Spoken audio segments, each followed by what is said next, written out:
Okay, hey everybody. First off, wait, why is it so close? Okay, that's a little better. I have no idea why that was zoomed in so far. But first off, I'm a little winded. I want to say, excuse the, hey, you can see the shadow from my hand. Anyway, I want to say first off, please excuse the lighting because it's raining and storming, so the lighting may go a little crazy. But this video is more so how to hide your craft in plain sight. And that's my phone. Why does my phone seem to always go off when I'm making a video?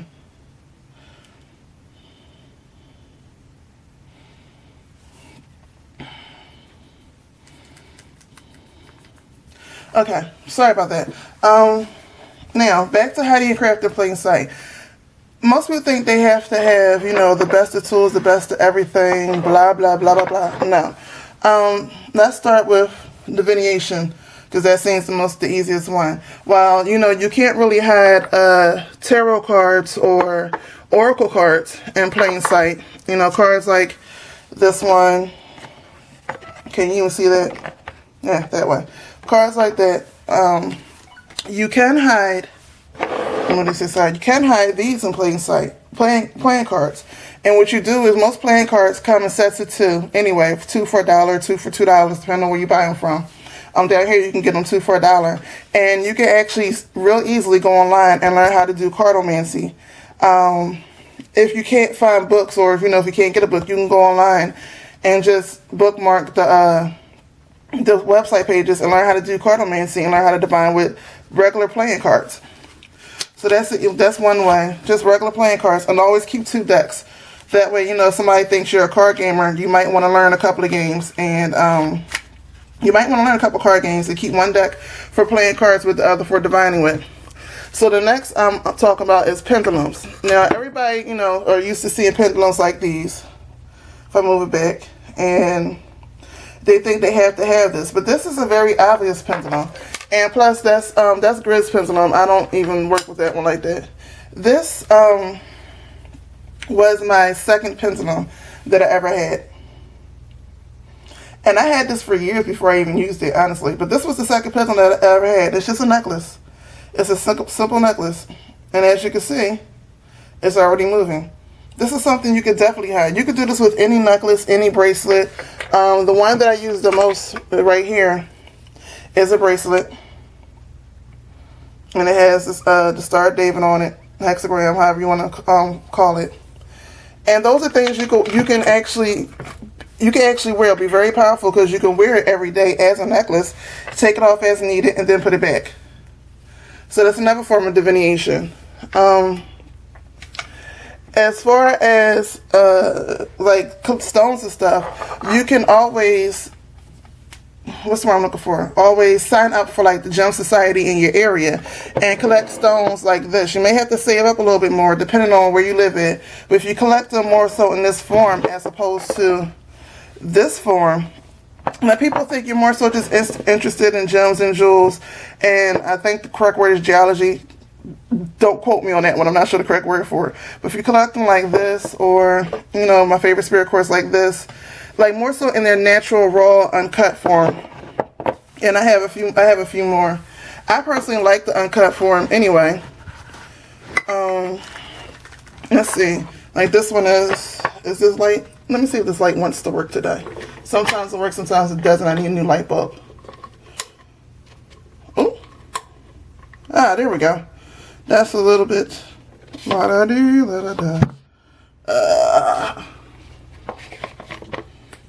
Okay, that's how I'm gonna have to do that there. But yeah, like I was saying, you have this one, which is green quartz. This one, which is fuchsite. If you collect them more in their natural form, not only can you work with its properties, but when other people see it, they won't question it, and you can actually leave them out in a display case or leave them sitting around, and you'll be able to tell them. You don't have to when people ask questions, you don't have to tell them the metaphysical, mystical, or magic side of it. You can just tell them, well, it has a hardness of 2. It's created in this particular environment. Look how this one has the sheen on it, which I love. I love it. lapis lazuli. You can tell them the history of the stone and stuff like that. And knowing the history of the stone actually does help a little better with working metaphysically with it. You'll find new ways to work with it, like how I did a video for Smoky Quartz for Unveiled Moonlight's channel, for Braveheart's channel, Unveiled Moonlight, and how I work with it, which is not really how most people work with it, but by learning and researching it, I found and just working with it myself, I found other ways to work with it. So that's that one as far as collecting stones. Now as far as oils, you don't have to use a bottle. Now I gotta make more room again. Wait a minute. As far as oils, you don't have to use a bottle form like this. Or you could, like little bottles like this are really cute and really easy. A lot of times you can find stuff like this in the thrift store.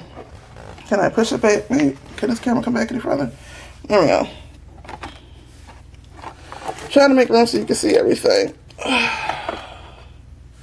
Okay. Now, as I was saying, you don't have to have a bottle like this, but bottles like this are real cute and real easy. And instead of, having this laying around looking like witches bottles, you can have them in pretty bottles that look like perfume bottles. And what you'll do is make sure that you scent them. Make sure the scents match up with the oil that you're making. And then scent them, so when people ask, you can just tell them it's a different perfume and just make up names for perfumes. That's actually what they did in olden days, where they had the Eye of Newt and all this other stuff. Those were code words for other things. So, it scared the right people off. And it's just code words. So you can make up your own code words and call it whatever you want. Like this one I call Desire. Yes.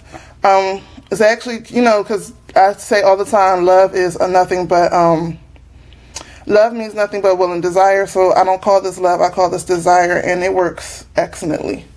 Is that a word? Excellently. There you go, that's better. So yeah, you can easily hide your oils and stuff like that. Now for those who make amulets and charms, you can use natural things. A lot of times natural things were hidden as amulets and charms. Where is... Here, this seashell over here. Now, this is like an average seashell somebody got from the beach, and it's cute. Actually, I don't even think this is a seashell. This is, forgot the name of it, but it's actually some type of stone. But it's pretty much, it's found at the beach real easily. And on the inside, okay, this is not the right one that I'm looking for because of the inside. I know there's another one around here somewhere. I don't like the bottom. Oh, here we go. So, this one's better. Much, much better. You see how the outside just look all decorative, but on the inside is this deep concave. What you can do is you can put all your ingredients in here. Put all your ingredients in here, and on one side just like a pretty decoration, and on the other side it'll have everything in it, which will make it a working amulet. So you put all your ingredients in it, you pray over it, you seal it. By pray, I mean words of power, words of magic, however you want to say it. Chant over it, charge it, seal it, and then you have an amulet, which you could pull out at any time, or you can leave it sitting in plain sight, and just if you just tell people you're picky about your things, you don't like people touching your stuff. You can leave it in plain sight or not. Now, one of the best ways I found in hiding an amulet is to, if a person does accidentally touch it, and let's be honest, most people have the touchy-feely syndrome. What you can do is once you filled it and sealed it and everything, if you cannot use candles and things like that, what you can do is I can't think of the word. I want to say Mosh Podge, but that's not the word I'm looking for. It's the glue that you use where you're making the magnet. Well, if you go to the store, ask somebody, a craft store, ask somebody what's the glue they use where you're making magnets out of bottle caps. It dries really, really clear.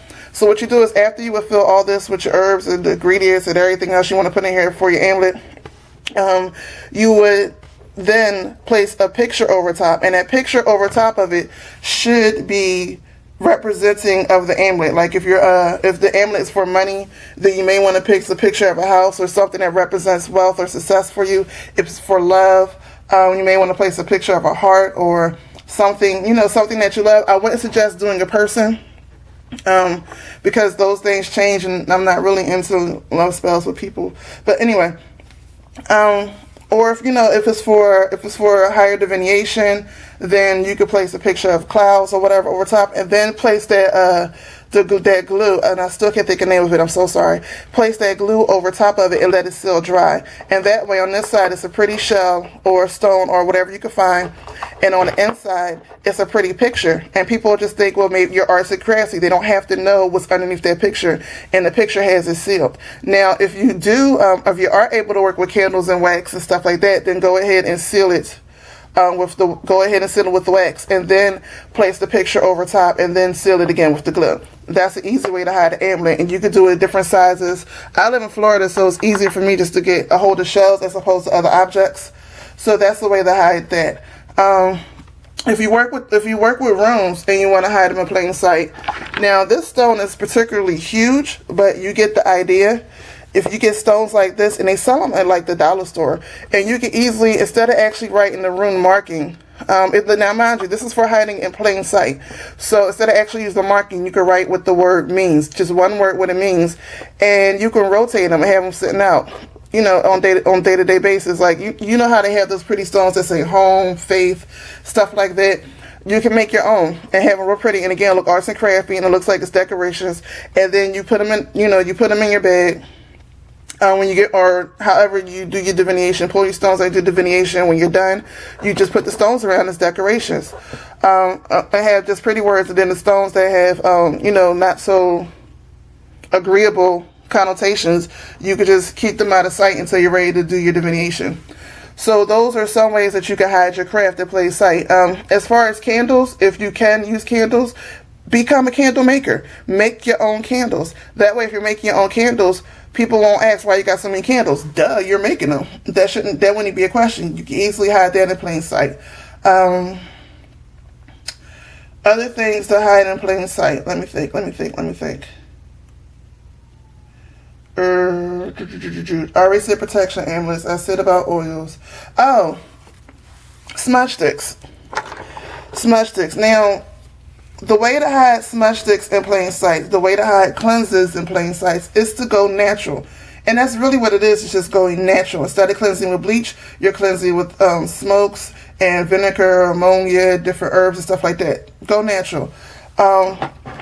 But instead of having this, and I don't have it in this room, but instead of having this laying around, what you'll do is you'll either start growing your own plants of sage and rosemary, thyme, mint, and all that. And instead of having them in a bundle, you just burn them, let them dry out and burn them loosely. And if someone asks why you got a bunch of dry herbs around, well, you can always grind up herbs and put them in your food. So just keep dry herbs around you, and say you like natural living, you like the natural flavors of food, and sometimes you want them, and so you can burn these, you don't always have to let these dry out. You can burn them, what's the word? Wet? I don't know the actual word, but you don't have to always let these dry out, and you don't always have to bundle it up like this to smudge. You can just put it on, this plate's kind of huge, so let me see if I can get this better. You can just put them on a plate like this and have them just loose. And burn it when you need it, and then toss and all the other stuff. Yeah, I know this place seems real messy, and you're probably like, what the hell? What was she cleansing? No, I keep all my sages and stuff because I make protection powder with the ashes. But anyway, you can also do that. So there are plenty of ways to hide your craft in plain sight, whereas even if people see it, there's easy explanations where you won't be lying because you'll actually be doing this stuff. Keyword, won't be lying. Because you'll actually be doing this stuff, or you should be doing this stuff. And also not tell them the whole truth at the same time. If you have any ways to hide anything else, please make a response video to this. I would love for it to get out the more to help people to hide their craft in plain sight, especially for people, if you don't live alone, if you happen to live in somebody else's house. If you are underage, I do believe you need to follow your parents' rules. I will say that if you're living under your parents' home and you're underage, follow their rules. But at the same time, you do also have to go with your spirit. So if you can't come to an agreement with them, then I do suggest follow your rules and make plans to move out. Let's see, other things.